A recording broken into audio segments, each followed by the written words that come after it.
Tuhan Yang Maha Kuasa berkata, Orang-orang menghabiskan hidup mereka mengejar uang dan ketenaran.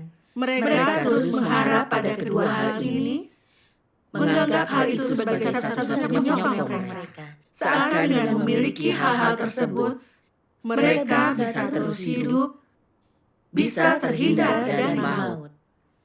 Namun, hanya ketika mereka sudah dekat dengan ajal, barulah mereka sadar betapa jauhnya hal itu dari mereka.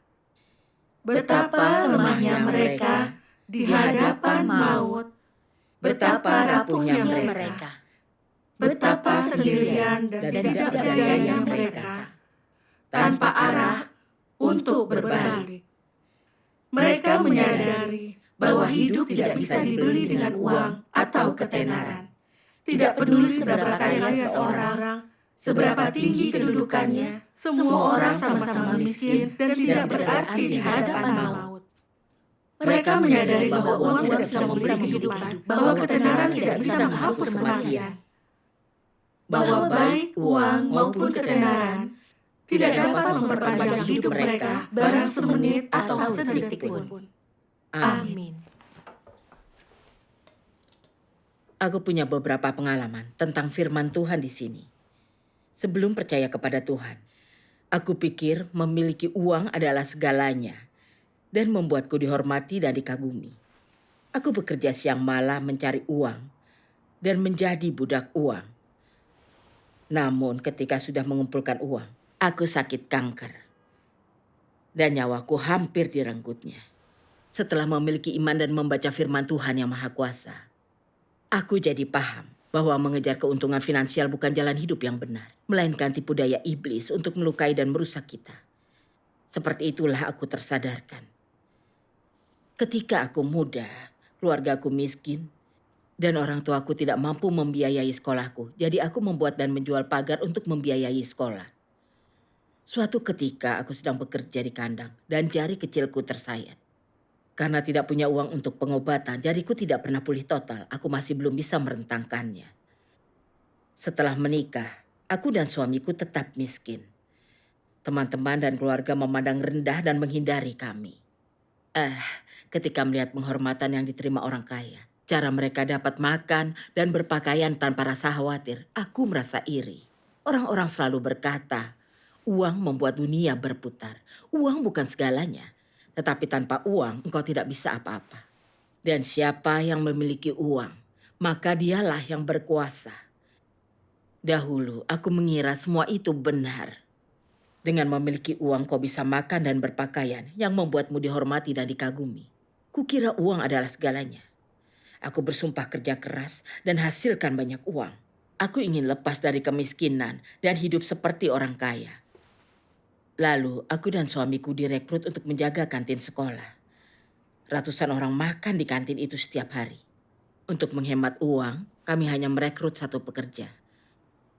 Aku dan suamiku bekerja dari pukul 4 pagi hingga lewat tengah malam setiap hari. Aku tetap bekerja sekalipun demam parah. Demi penghasilan lebih, kami juga banyak bekerja di lahan pertanian. Di saat musim sibuk, kami bekerja lembur, menanam dan memanen semuanya pada malam hari. Karena kami bekerja siang dan malam, aku sering merasa sangat pusing. Terkadang aku tertidur ketika memotong sayur. Dan tanganku teriris. Lukanya terkadang terkena garam dan air. Rasanya sangat sakit. Meskipun sangat lelah, setiap kali aku melihat penghasilanku, aku merasa senang. Menurutku, itu semua sepadan. Dan ketika melihat orang kaya berpakaian mewah, sedang makan dan tertawa, aku berkata kepada diriku, penghasilanku harus bertambah. Kupikir, asalkan aku bekerja keras, aku akan setara dengan orang kaya suatu hari nanti. Karena selalu menggunakan air dingin setiap hari, aku sakit artritis reumatoid. Persendianku mulai rusak. Dan karena bekerja lelah bertahun-tahun, tulang belakangku terkilir. Yang akhirnya menjadi hiperplasia tulang dan skiatika. Dokter menyarankan operasi dan rawat inap selama 3 bulan. Tetapi karena tak ingin berhenti bekerja, aku tidak mau. 3 hari saja terasa sangat lama. Jadi, Aku tetap bekerja siang dan malam. Pada akhirnya, karena tak pernah bisa makan tepat waktu dan juga kurang tidur, aku sakit gastroptosis dan gastroenteritis. Setelah itu, aku sakit miomas uteri, prolaps uteri, sakit jantung, miokarditis, dan anemia parah. Penyakit demi penyakit datang silih berganti. Nyerinya begitu menyakitkan, dan aku tak bisa tidur pada malam hari. Aku menangis tanpa henti. Aku merasa tersesat. Aku berpikir hidup ini untuk apa? Apakah sekedar menghabiskan waktu berjuang menghasilkan uang? Aku tak punya jawaban. Aku hanya merasa harus memiliki uang untuk mencapai segalanya dalam kehidupan sosial. Jadi aku berkata pada diriku, asalkan kau bisa berdiri, kau bisa tetap bekerja. Begitu saja aku kembali mengejar uang. Namun suatu hari, aku pergi ke rumah sakit dan didiagnosis menderita 2 jenis kanker. Kanker paru-paru stadium awal dan kanker payudara. Ketika diberitahu, tiba-tiba saja aku merasa lemah. Aku berbaring di tempat tidur dan menangis berjam-jam. Aku pergi ke semua jenis rumah sakit untuk berobat dan hampir menghabiskan tabungan kami. Namun tidak ada yang berhasil. Dan obat yang kuminum membuat seluruh badanku bengkak. Setiap malam ketika semuanya hening, aku terbaring di tempat tidurku menatap jendela dan merasa sangat putus asa. Hidupku kuhabiskan untuk mencari uang. Selain tidak menjadi kaya, kesehatanku menjadi kacau dan hidupku sengsara. Hidup ini untuk apa? Aku tak mau lagi membunuh diri demi menghasilkan uang.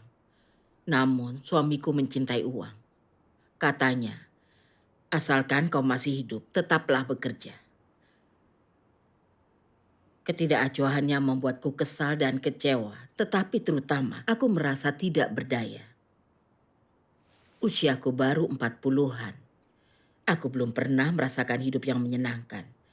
Aku belum melihat anakku menikah. Aku tidak mau mati seperti itu. Aku ingin hidup.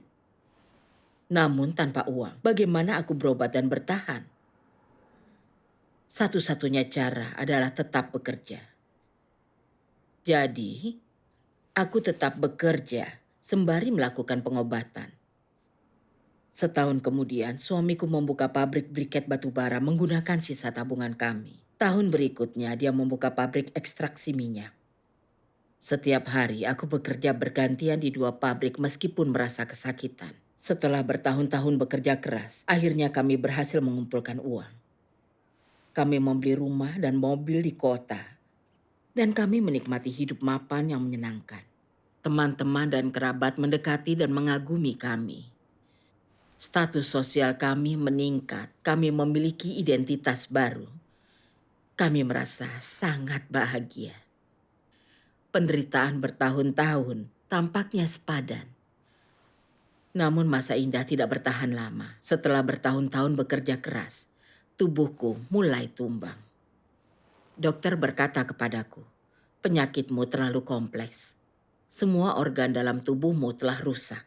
Tidak ada yang bisa kami lakukan. Perkataannya seperti hukuman mati. Berat menerima berita itu. Haruskah aku pulang ke rumah dan menunggu mati? Aku punya uang dan menikmati kehidupan mapan. Tetapi untuk apa? Sebanyak apapun uang tak bisa menyelamatkanku. Rasa sakit penyakit ini hampir membuatku ingin mati. Apa yang bisa kulakukan? Meskipun enggan, aku mendongak dan berteriak, "Surga, tolong aku." Dalam keadaan sangat putus asa, temanku membagikan Injil Tuhan yang Maha Kuasa pada akhir zaman kepadaku. Dia bilang, Tuhan telah menjadi daging pada akhir zaman untuk menyelamatkan manusia, mengungkapkan kebenaran dan misteri kehidupan. Dia menyingkapkan sumber kejahatan dan kegelapan di dunia. Mengapa hidup kita sangat kosong dan penuh penderitaan? Dari mana penyakit datang? Di tangan siapa takdir kita berada? Apa yang sungguh-sungguh memberi arti pada hidup kita dan banyak lagi. Terlebih dia bilang dengan membaca firman-Nya dan memahami kebenaran, kita akan mampu memahami semua ini dan penderitaan kita akan berkurang. Temanku membacakan perkataan Tuhan yang Maha Kuasa kepadaku. Mari membacanya. Baiklah. Apa sumber penderitaan seumur hidup manusia mulai dari melahirkan, mati, sakit, dan tua? Apa penyebab manusia mengalami hal-hal ini? Manusia tak alami hal-hal ini saat mereka pertama kali diciptakan, bukan? Jadi dari manakah datangnya semua itu? Semua ini terwujud setelah manusia dicobai iblis dan daging mereka menjadi merosot.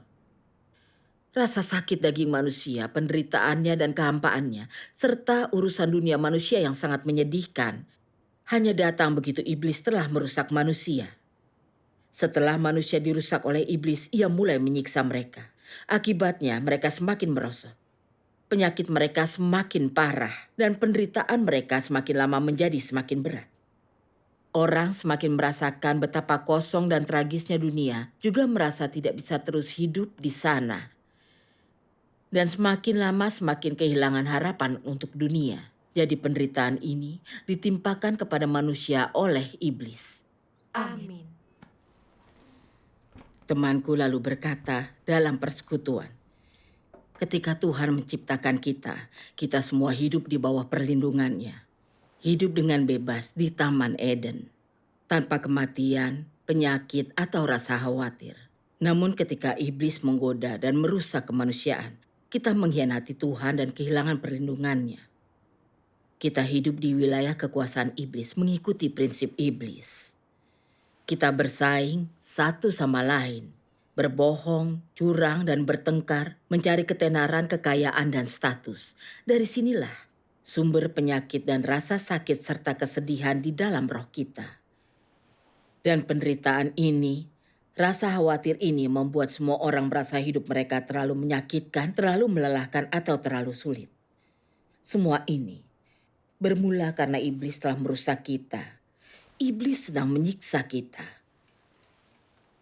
Namun Tuhan telah datang ke dunia dalam daging untuk menyelamatkan kita. Dia mengungkapkan kebenaran yang membuat kita memperoleh keselamatan dan ditahirkan. Jika kita membaca firman Tuhan dan hidup darinya, kita bisa memperoleh perlindungan dan bimbingannya, menjauhkan diri dari perusakan dan memperoleh keselamatan Tuhan dan dibawa olehnya ke tujuan akhir kita. Mendengar kalimatnya, aku merasa ada harapan. Aku merasa Tuhan yang Maha Kuasa bisa menyelamatkanku. Sehingga aku setuju mencari pekerjaan Tuhan yang Maha Kuasa. Temanku memberikan salinan firman menampakkan diri dalam rupa manusia. Setelah itu, aku membaca firman Tuhan setiap hari dan menemui saudara-saudariku. Suatu hari ketika kebaktian, aku menyaksikan video pembacaan firman Tuhan. Mari kita tonton bersama. Baiklah. Tuhan yang Maha Kuasa berkata, apapun latar belakangmu dan bagaimanapun perjalanan yang ada di hadapanmu, tak ada seorang pun yang dapat lolos dari penyelenggaraan dan pengaturan yang telah surga siapkan, dan tak ada seorang pun yang dapat mengendalikan nasibnya, sebab hanya Ia yang mengatur segala sesuatu yang dapat melakukan pekerjaan tersebut. Sejak hari manusia diciptakan, Tuhan terus melakukan pekerjaannya, mengelola alam semesta ini, dan mengarahkan perubahan dan pergerakan segala sesuatu. Seperti semua hal lainnya, manusia dalam hening dan tanpa sadar menerima pemeliharaan yang manis dan hujan serta embun dari Tuhan. Seperti semua hal lainnya, manusia tanpa sadar hidup dalam pengaturan tangan Tuhan. Hati dan jiwa manusia berada dalam genggaman Tuhan, dan seluruh kehidupan manusia berada dalam pengamatan mata Tuhan. Entah engkau mempercayainya atau tidak, Setiap dan segala hal, baik hidup maupun mati, akan berganti, berubah, diperbarui, dan lenyap seturut pemikiran Tuhan. Beginilah cara Tuhan memerintah atas segala sesuatu. Amin. Saat menyaksikan video ini, aku memahami bahwa Tuhan adalah pencipta dan Dia yang menguasai semuanya. Tuhan menyediakan dan memelihara semua kemanusiaan. Nasib, kehidupan, kematian, dan kebahagiaan kita terletak di telapak tangannya. Kita tak bisa mengubah itu dengan tetap menyibukkan diri dan terburu-buru. Namun aku tidak mengerti kedaulatan Tuhan. Aku telah mencoba mengandalkan kekuatanku sendiri untuk mengubah nasibku, berusaha menjadi kaya. Namun meskipun menghasilkan sedikit uang, aku tak pernah merasa bahagia. Jiwaku menderita dan kesehatanku menjadi kacau. Saat itulah aku tersadar jika orang tidak mempercayai dan memuji Tuhan, tidak tunduk pada kedaulatannya, dan mereka menentang nasib sesuai keinginan. Mereka justru akan menderita dan masuk ke neraka setelah mereka meninggal.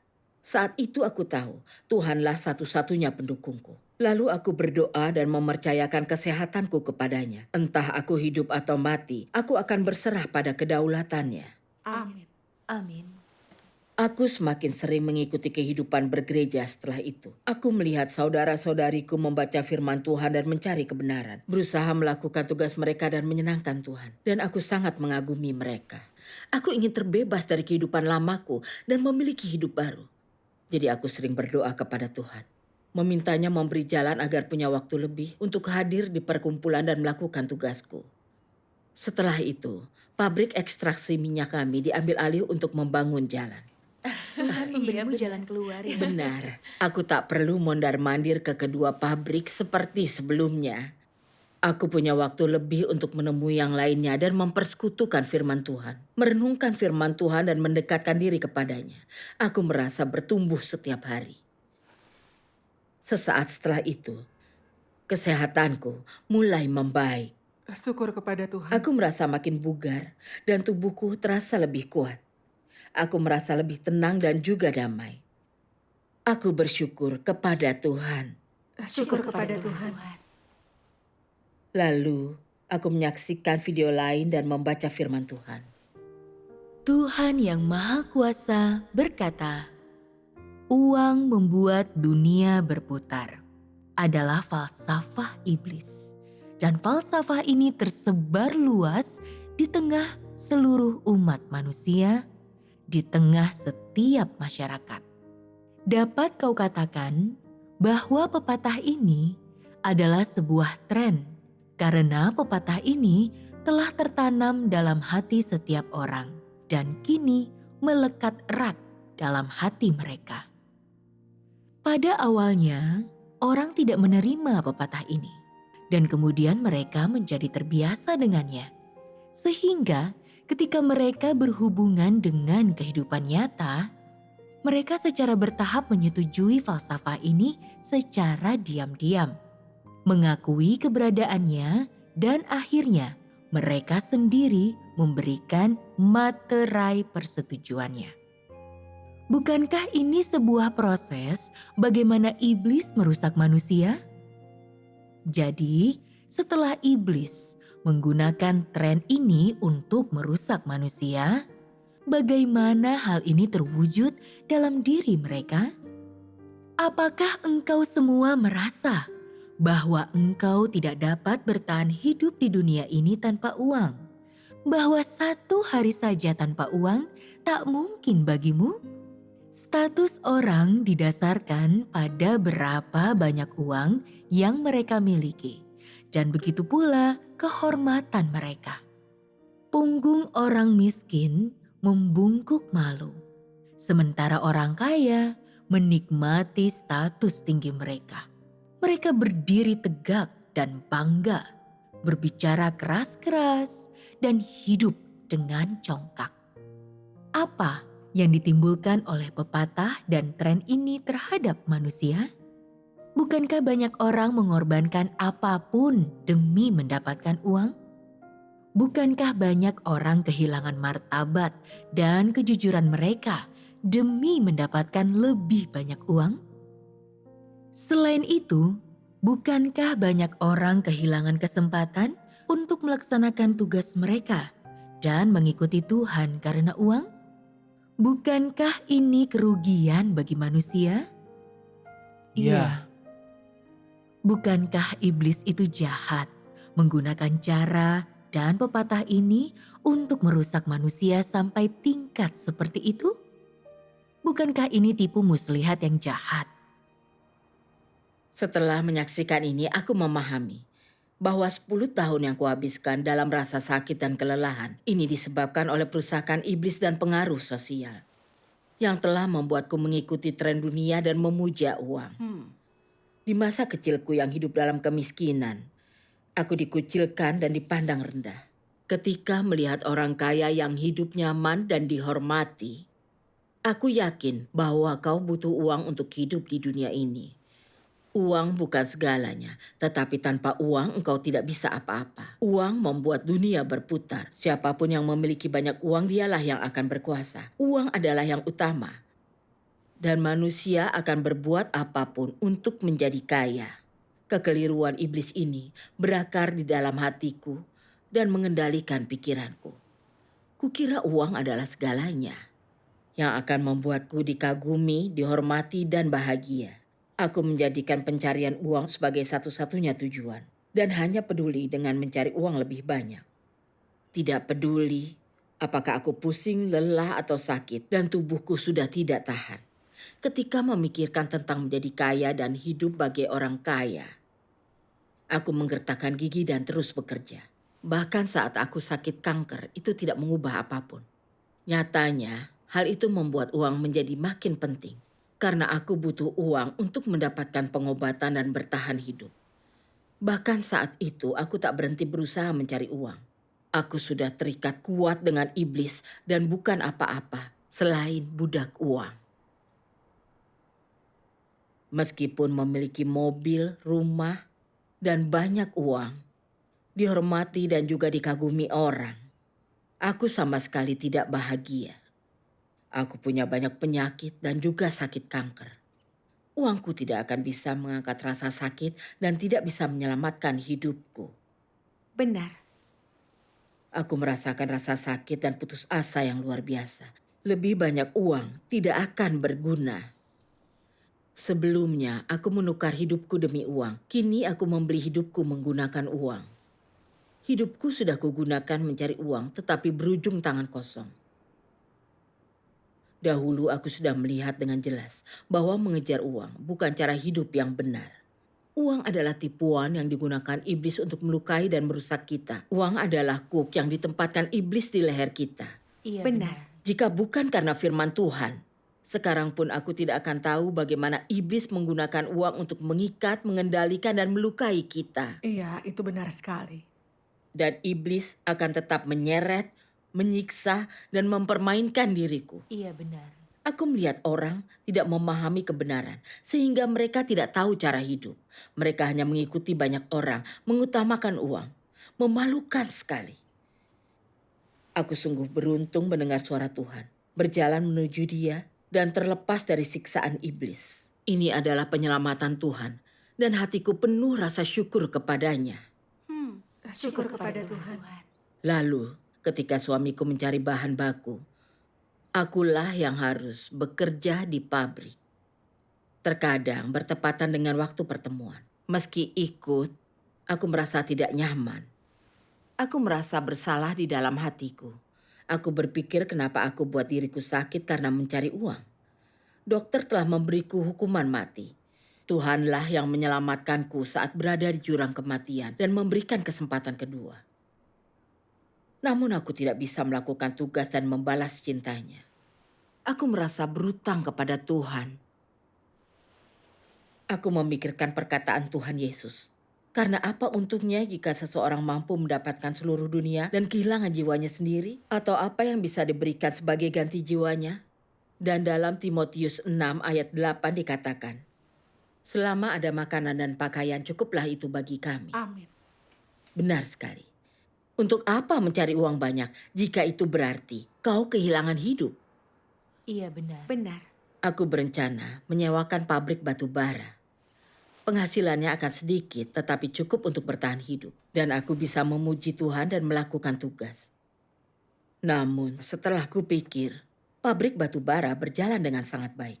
Dan sulit mengawali usaha itu. Sayang jika harus menghentikannya. Aku merasa ragu. Aku tidak tahu harus apa. Sehingga aku berdoa meminta bantuan Tuhan. Suatu hari aku membaca ini dalam firman Tuhan. Ada cara yang paling sederhana untuk membebaskan diri seseorang dari keadaan ini. Berpisah dengan cara hidupnya yang lama. Berpisah dengan tujuan hidupnya yang lama. Untuk merangkum dan meneliti gaya hidup seseorang sebelumnya. Dan juga falsafah hidup, pengejaran, hasrat mereka, dan impian-impian mereka.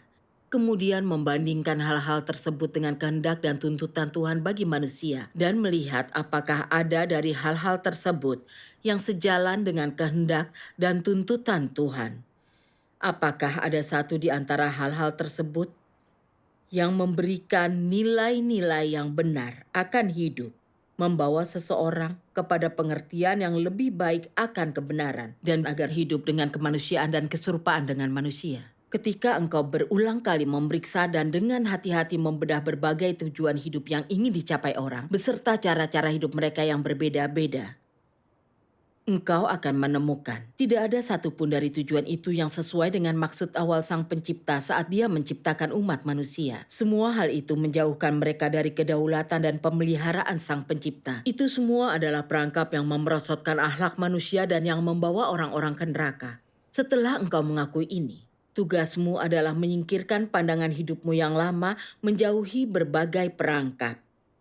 Mengizinkan Tuhan mengendalikan hidupmu dan membuat penataan bagimu. Semata-mata tunduk kepada pengaturan dan bimbingan Tuhan. Tidak punya pilihan dan menjadi seseorang yang menyembah Tuhan. Amin. Amin. Dengan membaca firman Tuhan, aku mengingat cara hidup iblis yang kulakukan sebelumnya. Berusaha menjadi kaya. Saat itu aku percaya uang membuat dunia berputar dan uang bukan segalanya, tetapi tanpa uang engkau tidak bisa apa-apa. Untuk menjadi kaya dan dihormati orang, aku berjibaku demi uang. Masa-masa itu menyakitkan dan menyedihkan. Iya. Apakah uang memang seperti itu? Apa yang bisa diberikan uang kepadaku? Uang bisa membeli rumah, mobil, bisa membantu hidup mewah yang indah, dan membuatku dihormati, dan bisa memberikanku kesenangan daging sementara. Namun uang tidak bisa menghentikan rasa sakitku. Uang tidak bisa memberiku kebahagiaan atau sukacita, tidak bisa menghentikan penderitaanku dari penyakit, dan tidak bisa menyelamatkan hidupku. Benar. Iya benar. Aku teringat kepala sekolah di lingkunganku. Dia punya uang dan status tetapi meninggal karena kanker. Uang dan status tidak bisa membantunya lepas dari penderitaan dan kematian. Aku sudah mendengar orang kaya yang hidup dalam rasa sakit dan kekosongan dan bunuh diri untuk mengakhiri semua itu. Juga orang yang berdusta, menipu, bertengkar, dan menipu orang lain. Kehilangan semua kemanusiaan dan hati nurani demi uang. Semua cerita itu dan semua pengalaman pribadiku membuatku memahami bahwa mencari uang membuat orang lebih rusak dan dekaden.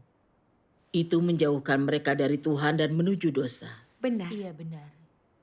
Aku mengingat Ayub yang tidak mencari uang atau kesenangan materi. Ayub menyerahkan dirinya kepada kedaulatan Tuhan dan ingin mengetahui rencananya atas semua peristiwa dan pada akhirnya memperoleh berkat Tuhan. Aku memikirkan keadaan ketika Tuhan memanggilnya. Petrus meninggalkan semua demi mengikuti Tuhan. Dia ingin mengetahui Tuhan dan mengasihi Tuhan. Dan Tuhan menyempurnakan dia dan diarahkan ke hidup yang bermakna. Dari ini aku menyadari bahwa mengenal Tuhan, memujinya, hidup sesuai firman-Nya, dan mendapat pujiannya adalah hal terpenting dalam hidup. Sulit bagiku menemukan iman dan jalan yang benar. Aku tahu jika aku tetap mengejar kekayaan dan kesenangan duniawi dan berhenti mencari kebenaran dan penyelamatan adalah tindakan bodoh. Saat kupikirkan ini, hatiku terbebas dari keraguan. Aku tak ingin menjadi budak uang lagi. Aku hanya ingin waktu dan energi lebih untuk mencari kebenaran. Setelah itu, aku berdiskusi dengan suami tentang menyewakan pabrik. Dengan bantuan Tuhan yang luar biasa, kami menyewakannya. Aku bisa menghadiri pertemuan secara rutin dan lakukan tugasku. Tuhan bekerja dengan cara yang misterius. Iya benar. 2 tahun kemudian, suamiku tiba-tiba sakit dan meninggal dunia.